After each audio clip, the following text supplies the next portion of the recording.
इंद्रधनुष्य एक प्रवास. संधी प्रकाशाची सोनेरी किरणे आता मंदावत होती. दिवसभर तेजोमय प्रकाश वाटपाचे कार्य करणारा हा भास्कर आता आपली जबाबदारी रजनीकडे सोपवत प्रस्थान करत होता. आता संपूर्ण रात असे उद्गारणारा चांदेरी मामा व चिमुकल्या भाच्या गडद गहिऱ्या होऊन पाहणाऱ्या आसमंतात मिश्किलपणे चमकत होते. हलकीशी झुळूक माझ्या केसांसोबत तर राजकुमाराचे इवलेसे हात माझ्या ओढणीसोबत खेळत होते. बाकड्यावर बसलेली काही मोजकी माणसे जणू थांबलेल्या वेळेचे साक्षीदार. नियतीच्या दिशादर्शक रेषांचे प्रतिनिधित्व करणारे काळे रुळांचे पट्टे आता कंप पावत. इतक्यात अचानक एक मोठा आवाज झाला.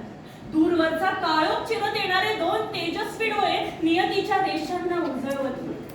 प्रवासाच्या आगमनाची संदेश देणारी ही ध्वनी फक्त रेल्वे नव्हती बर, ती राष्ट्राच्या प्रगतीची गती होती. ती भारत यात्रा एक्सप्रेस होती. सुमारे 1.5 तास ताटकळत उभारलेल्या माझ्या पायांना खिडकीतून दिसणारे दृश्य भुरळ घालत होते. खिडकीजवळच्या सिंहासनावर मी विराजमान होणार इतक्यात एका राजकुमाराची फरमाईश झाली. मम्मी मम्मी, मला विंडो सीटच पाहिजे, नाहीतर मी बसणारच नाही. त्याच्या या फरमाईशीला, डोळ्यातल्या निरागसपणाला, शब्दातल्या गोडव्याला माझ्यातली मातृत्व असे कसे बरे नाही म्हणू शकेल. खिडकीच्या दृश्यातून सुरू झालेला विचारांचा प्रवास घडून गेलेल्या क्षणांना विरुद्ध दिशेने पळणाऱ्या झाडांप्रमाणे मागे टाकत होत्या.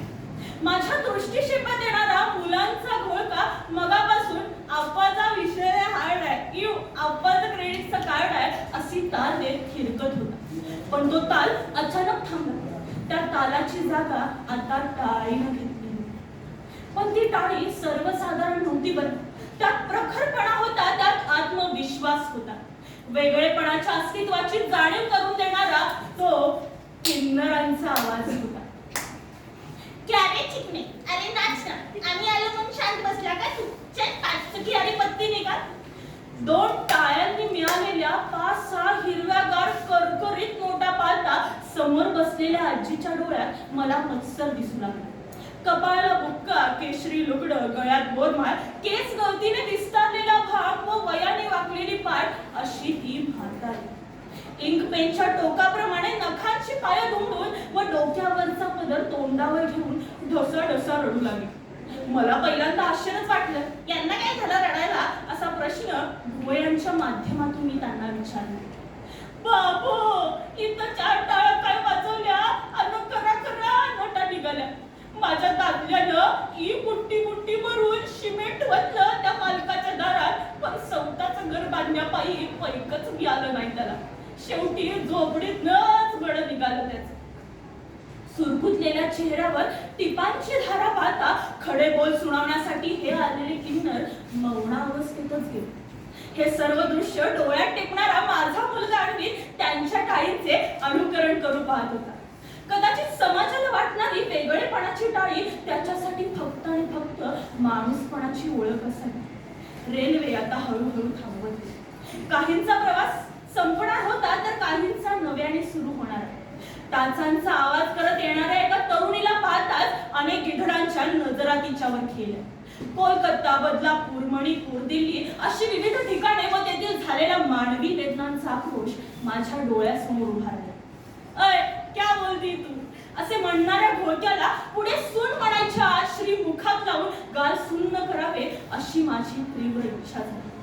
पण त्या रेल्वेमध्ये माझ्यासारखाच विचार करणारी अजून एक व्यक्ती होती बरं. काळा शर्ट, खाकी पॅन्ट, आर्मी शूज, स्तब्ध शरीर व शिस्तबद्ध हालचाल करणारा एक जवान तिथे होता. त्याच्या टोपीवर गोरखा रेजिमेंट असे लिहिले होते. प्रादेशिकतेच्या समस्येला प्रबळ बनवणारा हा तरुणांचा घोळका त्याची मगासपासून चेष्टा करत होता. ए मोमोजवाल्या, एक चायनीजवाल्या अशी खिल्ली उडवत होता. हा सर्व प्रवास मी पाहत होते. माझ्यासोबत माझा अन्वित हे बघत होता बरं. पण लहान लाटांप्रमाणे खेळकर असणारा व येणाऱ्या वाऱ्याप्रमाणे खोलकर असणारा हा माझा मुलगा आणखी इतका वेळ शांतच बसला होता. प्रचारासाठी लावलेल्या नेत्याच्या पोस्टरकडे बोट दाखवत तो मला काहीतरी सांगणार, त्यावर मी काहीतरी बोलणार. इतक्यात 10 मिनिटापूर्वी चढलेले ग्रामीण गृहस्थ बोलू लागले. अरे मुला, एक नंबरचा नालायक आणि बैमान नेता म्हणजे हो आमच्या गावचा सरपंच. गावच्या विकासासाठी लई मोठी आश्वासने दिली ती, पण विकासाच्या नावानं बट्ट्यावर एक टिप्पूच वरवी झाला नाही. आणि काय म्हणते, स्त्री सक्षमीकरण. स्त्री सक्षमीकरणावर भाषण टाकणारा यो स्वतःच्याच लग्नात 50 लाख हुंडा घेतो. यो असं असतो का विकास? तू तुझ्या जिंदगीवर. त्यांच्या या बोलण्याला आम्ही दोघेही निरुत्तर झालो होतो. शेवटी थकलेल्या शरीराला आता झोप लागली. उठल्यानंतर बघितले की माझी चप्पलच चोरीला गेली होती. बाजूला एक मतिमंद मुलगा आपल्या आजीला सावरायचा अजूनही प्रयत्न करत होता.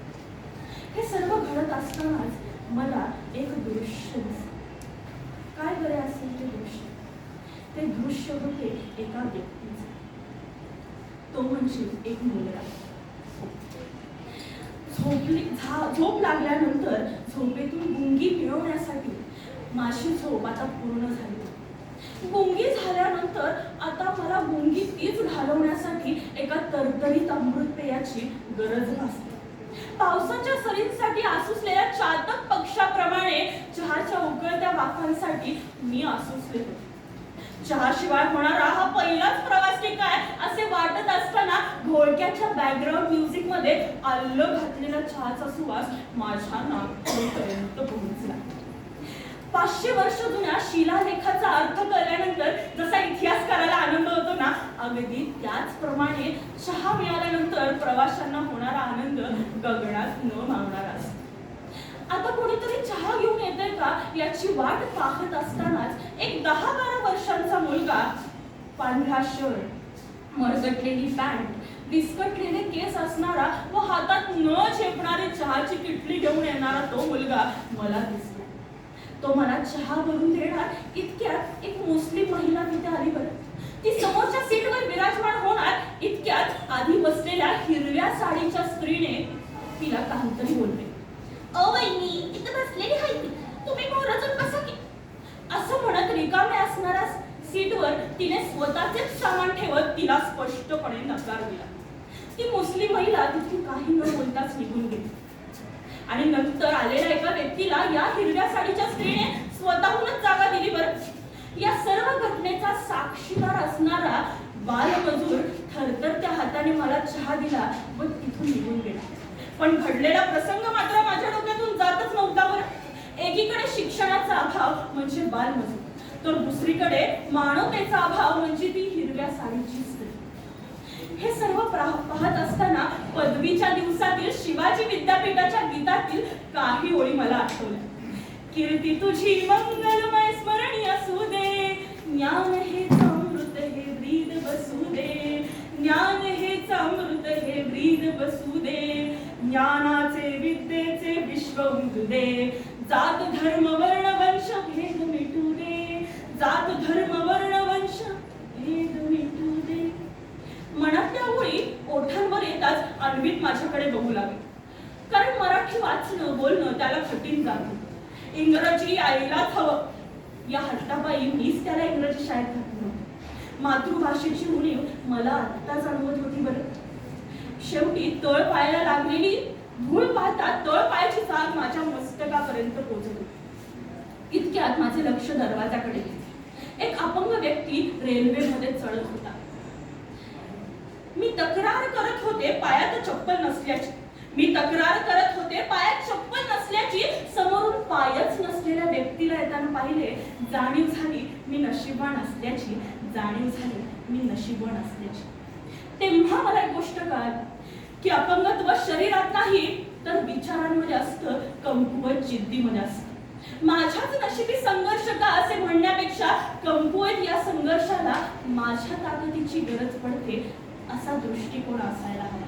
अथांग समुद्राकडे पाहून स्वतःचा प्याला अर्धा सरला म्हणण्यापेक्षा भेगा पडलेल्या जमिनीकडे पाहून तो अर्धा भरला असे म्हणायला हवे. देशाने माझ्यासाठी काय केले असे म्हणण्यापेक्षा मी देशासाठी काय करू शकतो असा प्रश्न स्वतःला विचारायला हवा. आता माझा प्रवास हळूहळू संपणार. प्रवासादरम्यान पाहिलेल्या व्यक्ती प्रसंग मला इंद्रधनुष्यातील विविध रंगच वाटत होते. तृतीय पंथांना मिळणाऱ्या असमानतेतून दिसणारा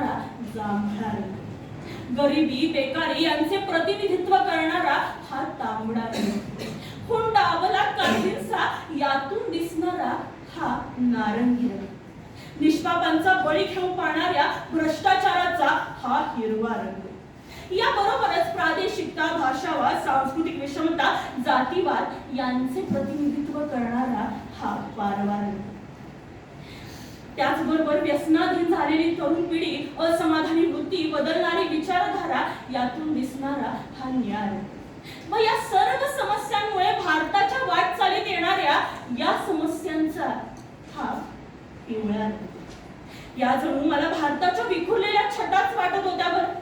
पण मला सांगा, या छटांनी जर इंद्रधनुष्यातील रंगांप्रमाणे भेद, भाव, मत्सर, राग, द्वेष सर्व काही सोडून एकत्र यायचे ठरवले तर पांढरा शुभ्र रंग तयार होईल, जो शांततेचा प्रतीक असेल। माझा प्रवास इथे संपला खरे, पण विकसनशीलतेच्या मार्गावर धावणाऱ्या या भारत यात्रा एक्सप्रेसला विकसिततेच्या स्टेशनवर आपणच घेऊन जायला हवे, आपणच घेऊन जायला हवे। त्यामुळे माझ्यासोबत तुम्हीही या ध्येयासाठी प्रयत्नशील राहाल अशी सदैव इच्छा व्यक्त करते। धन्यवाद।